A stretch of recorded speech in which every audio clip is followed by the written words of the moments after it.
درود بر شما. برنامه خبری و تحلیلی اخبار آزادی است که استودیوی رادیو آزادی از شهر پراگ نشر می شود و من طاهر سفر شما را همراهی می کنم. در ابتدا سرخط خبرها.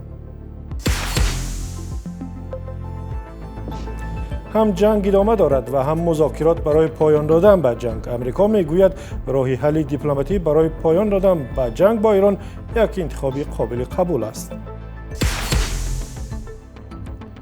اثر حمله‌های پهپادی اوکراین به روسیه تا به جیب رانندگان تاجیک هم رسید. واردات سوزشواری به تاجیکستان کمتر شد و قیمتش بالا رفت. آواز بازار محصولات نفتی در فدراسیون روسیه در پی نارمای سیاسی نوستوری گرد از این پیوسته تاثیرش را به جمهوری ما رسانیده است. چرا امسال در تاجیکستان سیلاب‌خیزی و فلاکت‌های طبیعی دیگر زیادتر شدند؟ ضرر به مردم و اقتصاد کشور هم کم نیست. شروع میکنیم از یک خبری مهم و بین المللی. مقامات کویت روز جمعه گفتند که در نتیجه حمله های ایران یک نیروگاه برقی و پالایشگاه آب در آن کشور آسیب دیده است. وزارت نیروی برق کویت در یک بیانیه رسمی گفت حمله ها سبب آتش گرفتن نیروگاه و پالایشگاه آب و از کار ماندن قسمتی از آنها شده است. از طرف دیگر ایران از مردمش خواست که بعد حمله های دیشبه آمریکا از نیروی برق کمتر استفاده برند. حمله های دو کشور به یکدیگر چند روز باز ادامه دارند و جزئیات بیشتر در این باره در گزارش همکارم کیو مرسیتا. نیروهای آمریکا حمله ها را به انشاءات گوناگون و تأسیسات نظامی ایران سخت‌تر کرده، بنا به گزارش ها به پل و راههای آهن و یک فرودگاه ضربه زدند. در پاسخ به این، ایران به پایگاه های آمریکا در کشورهای عربی حمله کرده است. در عین زمان حکومت آمریکا میگوید مذاکرات میان دو طرف ادامه دارد و دیپلماتی همچون یک گزینه قابل قبول برای حل مناقشه باقی میماند. فرماندهی مرکزی نیروهای مسلح آمریکا روز 16 ایول در بیانیه گفت نیروهای این کشور ساعت 9:30 شب به وقت ایران با هواپیما و کشتی‌های جنگی و پهپادها و با استفاده از سلاح‌های هدفرس به پایگاه‌های نظارت ساحلی، دفاع هوایی و زیربنیادهای نظامی ایران ضربه زدند. به گفته کارولین لیویت، سخنگوی کاخ سفید، سبب حمله ها عملکرد ایران بوده است که به کشتی‌های تجارتی در تنگی یا گلوگاه هرمز ضربه زده است. رسانه‌های ایران از حمله‌های آمریکا در نزدیکی جزیره قشم در قریبی تنگی هرمز که هفته‌های آخر به مرکز تنش‌ها تبدیل یافته است گزارش دادند. خبرگزاری تصنیم، رسانه‌ای نزدیک به سپاه پاسداران انقلاب اسلامی ایران، نوشته است که هواپیماهای آمریکایی به فرودگاه شهر ایران شهر حمله کردند. شهر مذکور 100,000 اهالی دارد و در 300 کیلومتری خلیج عمان در جنوب ایران واقع است. سپس رسانه‌های ایران خبر دادند که در ضربه‌های نوی آمریکا 5 پل در جنوب کشور آسیب دیده، 7 نفر کشته شدند. اینچنین از ترکش‌ها در بوشهر خبر می‌رسد که یگانه نیروگاه برق اتمی ایران در آنجا جایگیر شده است. رسانه‌های ایران نوشتند که ارتش این کشور چرخبال و هواپیماهای آمریکایی را در یک پایگاه هوایی در بحرین هدف قرار داده است. سپاه پاسداران انقلاب اسلامی روز 16 ایول گفت به پایگاه‌های نظامی ایالات متحده در کویت و اردن نیز ضربه زد. مقامات کویت و بحرین و قطر صبح 17 ایول خبر دادند که سیستم‌های دفاع هوایی آنها برای رفع حمله‌های احتمالی موشکی و پهپادی ایران آماده می‌شوند. مقامات در تاجیکستان میگویند سعی دارند تا بازارهای نوی مواد سوزشواری پیدا کنند، زیرا حمله‌های پهپادی اوکراین به روسیه سبب کاهش واردات مثلا بنزین و سلیارکه از این کشور شده است. تاجیکستان بسیاری از مواد سوخت را از روسیه می‌خرد و کاهش واردات از آنجا قیمت‌ها را در کشور بالا بردند. گزارش مولا رجب یوسفی در همین باره است. رقم‌ها در این تبلو 2 ماه باز رو به بالاست. از ماه می تاجیکستان شاهد گرانشوی سوزشواری بود. مردم به خصوص رانندگان نگران این وضع هستند، چون بالاروی نرخ سوزشواری میتواند سبب گرانشوی راهگیرا و نرخ محصولات دیگر شود. گران شدن سوزشواری از موضوعهای اساسی نشست خبری خدمات ضد انحصاری بود. مسئولان این نهاد بار اول اعتراف کردند که حمله به کارخانه‌های نفتی روسیه به بازار سوزشواری تاجیکستان به واسطه تاثیر رسانده است. بیش از 90% وارداتی محصولات نفتی با جمهوری از فدراسیون روسیه صورت میگیرد. آواز بازار محصولات نفتی در فدراسیون روسیه در پی نارمای سیاسی نوستوری گرد از این به واسطه تاثیرش را به جمهوری ما رسانیده است. تاکید کردم در این نشست گفتند در نیمه اول امسال نرخ سوزشواری دیزلی در تاجیکستان 54% و بنزین 26% گران شده است. با گفته مسئولان خدمات حالا 1 لیتر سوزشواری دیزلی تا 16 سامانه و بنزین تا 12 سامانه ارزش دارند. اما در این نقطه فروش سوزشواری در شهر دوشنبه 1 لیتر سوزشواری از 17 سامانه بیشتر است. در بعضی از نقطه‌ها سوزشواری دیزلی نیست. با وجود گرانی و کمچین شدن این سوزشواری، نمایندگان خدمات ضد انحصاری مردم را اطمینان می‌دهند که وضعیت زیر نظارت است. از ماه ینور تا ایون امسال به تاجیکستان قریب 600,000 تن سوزشواری دیزلی، بنزین و سوخت هواپیما آورده شده است.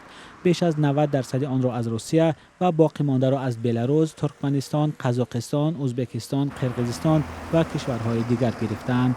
مولا رجب یوسفی، شهلای عبدالله، آزادی، دوشنبه.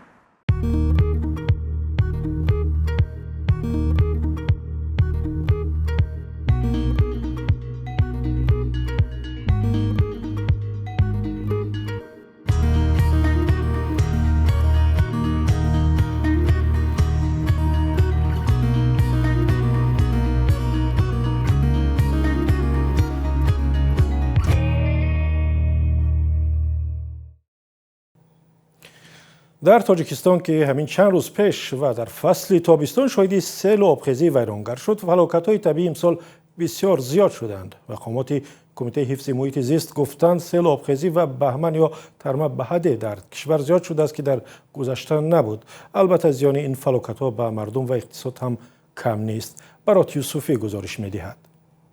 در دوام سال زیاده رئیس کمیته حالت‌های فوق‌العاده و مدافع گражданӣ از افزایش جدی آفت‌های طبیعی در تاجیکستان خبر داد.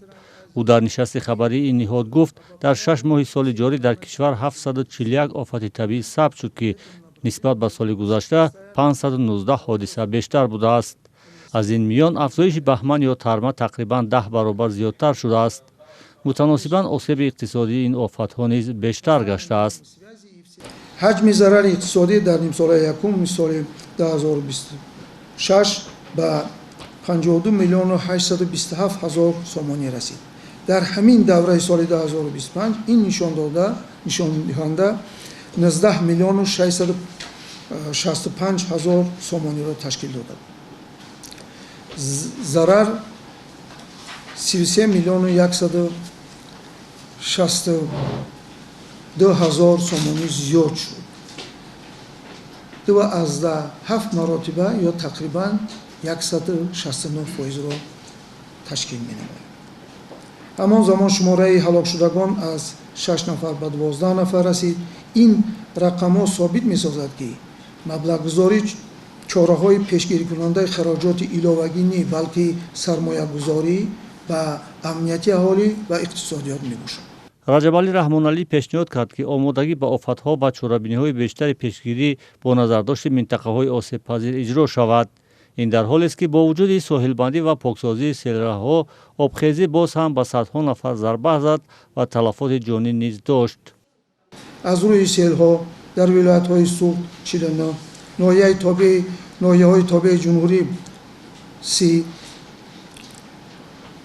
ولایت مختار کوهی بدخشان 24 و ولایت خلطان 20 حالت به قید گرفته شد.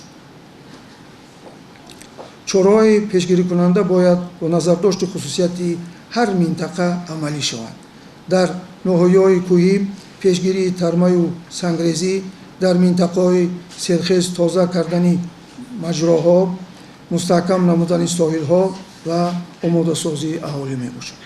در تاجیکستان هر سال صدها میلیون سامانی برای پیشگیری از آسیب آفت‌های طبیعی و آماده کردن اهالی به موردهای فوق‌العاده صرف می شود. هرچند تلفات جانی در حادثه‌های طبیعی کمتر شده است، آسیب اقتصادی آنها بیشتر می گردد. از کمک برای بازسازی نیز زیاد گفته می شود، ولی در بعضی موردها پیامدهای آفت سالها باقی می مانند و ضرردیدگان آفت‌های طبیعی بارها از نرسیدن یاری‌های سری وقتی شکایت کردند. بر اساس کنستیتوسیون اصلاح شده در قزاقستان، قاسم جومرت توقیف رئیس جمهوری قزاقستان اکنون حق دارد دیگر باره در انتخابات ریاست جمهوری شرکت کند. پیشتر در قزاقستان یک نفر حق داشت فقط یک بار و برای 7 سال رئیس جمهور باشد. اصلاح کنستیتوسیون چند پیش بدون مخالفت‌های سیاسی صورت گرفت. تحلیلگران میگویند سبب این است که در قزاقستان و بقیه کشورهای آسیای مرکزی دیگر رقابتی حقیقی سیاسی بسیار کم به نظر می رسد. دایر به این موضوع قبل از برنامه صحبتی داشتم با همکارم خیرمان بقازاده و نخست از او خواستم نظر تحلیلگران را برای ما و شما در این باره خلاصه کند. بله، طاهر، تحلیلگرانی که در این باره با رادیوی آزادی صحبت کردند گفتند اگرچه در آسیای مرکزی انتخابات ها با حضور حزب‌های گوناگون صورت میگیرند و رهبران کشورهای منطقه نیز دعواهای انتخابات دموکراتی دارند، ولی در اصل رقابت واقعی سیاسی بسیار کم به نظر می رسد. ادوارد لیمون، تحلیلگر آمریکایی، میگوید باز هم به نظر او فعالیت‌های سیاسی در این قلمرو پر از بین نرفتند، بلکه به تدریج شکل دیگر میکنند. با باور سیاستشناس، مخالفت سیاسی در آسیای مرکزی دیگر مثل پیشین نیست و بیشتر توسط معرکه و فعالیت‌ها در شبکه‌های اجتماعی، اعتراض‌های محدود، فعالیت‌های مدنی و کار مخالفان در خارج افاده می‌شود. یک پروفسور سابق دانشگاه در دوشنبه که با دلایل امنیتی نامش نشر نمی‌شود گفت در سال‌های اول استقلالیت اکثر کشورهای آسیای مرکزی بخصوص قرقیزستان، تاجیکستان و قزاقستان حرکت‌های فعال اپوزیسیونی، گروه‌های گوناگون مستقل و مطبوعات واقعاً هم مستقل و بی‌طرف داشتند، ولی تدریجاً وضع دیگر شد. رهبران مخالفان ازبکستان 10 ساله‌ها باز از کشور بیرون هستند. در تاجیکستان سال 2015 حزب نهضت اسلامی را ممنوع اعلام کردند و نیروی بزرگترین مخالفان را از صحنه سیاسی راندند. بسیاری از جوانان در ترکمنستان یا ازبکستان در کشورهای بزرگ شدند که آنجا هیچ حزب مخالف سیاسی باز و آشکار فعالیت نداشت تا با حضور خود یک فضای واقعا هم پر رقابت ایجاد بکنند. حتی قرقیزستان که بعد از چندین شورش و انقلاب‌های مردمی سال 2005 نام جزیره دموکراتی را به خود گرفته بود، سال آخر تدریجاً فضای سیاسی آزادش را از دست می‌دهد. در این کشور حالا نه تنها فعالان سیاسی بلکه روزنامه‌نگاران و بلاگرها هم با فشار افزاینده روبرو هستند و تا کنون چندین نفر به زندان انداخته شدند. سوال دیگر از همکارم این بود که چه سبب شده است که حکومت‌های منطقه بدون ملاحظات رقیبان خود را از صحنه‌های سیاسی بیرون کنند و دستشان در سرکوب دیگر اندیشان اینقدر باز شده است؟ تحلیلگران از چند عامل میگویند. مثلا ماریو بیکارسکی، تحلیلگر دیگری، میگوید حکومت‌های آسیای مرکزی ثبات داخلی سیاسی را چون عنصر کلیدی امنیت ملی ارزیابی میکنند. به قول او منطقه در چهارراه رقابت‌های ژئوپلیتیکی و اقتصادی قرار دارد. همه گونه بی‌ثباتی داخلی میتواند برای بازیگران خارجی فرصت برای مداخله به منطقه باشد. از سوی دیگر به گفته بیکارسکی فشار بین المللی هم دیگر خیلی کم شده است. در این زمان نمایندگان مخالفان که ترک کشور کرده و به اروپا و ترکیه و ایده به امریکا رفتند از محدودیت زیاده در کار خود میگویند. محیدین کبیری، رئیس حزب در تاجیکستان ممنوع نهضت اسلامی، اعتراف میکند که شرکت و تاثیر رسانی به تحولات داخل کشور مشکل شده است. همه گونه تماس آنها با مردم در تاجیکستان برای آن نفران خطرناک شده است.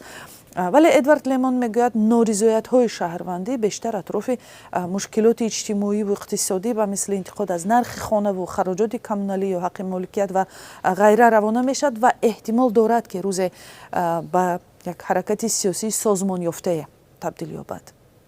همکارم خیرمان بخوزاده درباره حضور کمی مخالفان در صحنه‌های سیاسی در کشورهای آسیای مرکزی صحبت میکرد. گزارش تحلیلی با نظرهای دیگر را میتوانید در وبسایت azadi.org بخوانید. سلام، اگر خط و خبر میخواهید ما داریم. نوید بامدادی، سرخط خبرها، اخبار تاجیکستان و جهان، گزارش‌ها و تحلیل‌ها. چی می‌گذرد و چرا؟ دانستن فهمیدن است. ضمیمه یا اپ ما را بگیرید. اخبار آزادی اینجا به پایان رسید. بسیار سپاسگزاریم که تا پایان برنامه ما را همراهی کردید. خبر و گزارش‌های بیشتر را هر وقت که خواستید میتوانید در وبسایت azadi.org و صفحه‌های ما در فیسبوک، اینستاگرام و کانال‌های ما در تلگرام و یوتیوب و تیک تاک پیدا کنید. هر صبح و شام خود را با رادیو آزادی و با خبر و تحولات نو آغاز کنید. همکاران ما 24 ساعت و هر روز هفته شما را در جریان تازه ترین تحولات قرار خواهند داد. شما هم می توانید در آگاه کردن دیگران از خبر و رویدادهای مهم و جالب کشور سهم گذارید.